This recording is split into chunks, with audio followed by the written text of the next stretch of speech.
বয়সে তুমি কেন বিবাহের পূর্বে আরেকজনকে তোমার শরীর ধরতে দাও? আর যুবক ভাই আমার, কি বলিস কি তুই? এই পৃথিবী আর পৃথিবীতে যা আছে এর সাথে মূল্যবান হচ্ছে এই মেয়েটা। তুই এরকম মূল্যবান একটা জিনিস ওর ধরে ছুঁয়ে তুই ওকে ওর মূল্য কমিয়ে দিবি? এত বড় জুলুম ওর প্রতি তোর! তুই আল্লাহকে ভয় করিস না তাই বলে এতটা? কি বলিস তুই? তুই কি কারো গাড়ির গ্লাস ভাঙছিস জীবনে? না। কেন? ওর লস হবে। তুই কি কোনোদিন কোনো মানুষকে ঘুষি দিছিস? না। কারণ তাহলে ও বেচারা কষ্ট হবে। তুই কি জীবনে কারো পেটে ছুরি ঢুকাই দিছিস? না।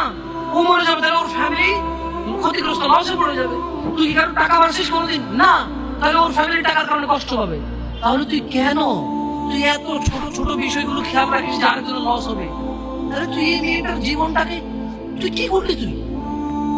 তুই পুরো পৃথিবী আর পৃথিবীতে যা আছে সবকিছু বিক্রি করলে যে সম্পদ হবে, সবকিছু অর্জন করলে যে অর্জন হবে, এর চেয়ে মূল্যবান তুই ওকে সতীত্ব থেকে বের করে নিয়ে আসলি? তুই তোর সামান্য ডিজায়ার ফুলফিল করার জন্য, যেটা আল্লাহ তোর জন্য বৈধ করেছে কবুল বললে, তোর বাপের দোষ, আল্লাহর তো দোষ না। তোর বাপের দোষ, সমাজের তো দোষ না। তোর বাপ তোকে বিয়ে করে না ভাই আমার, তোর বাপ মনে করে তুই ছোট, 18 বছর বয়স তো।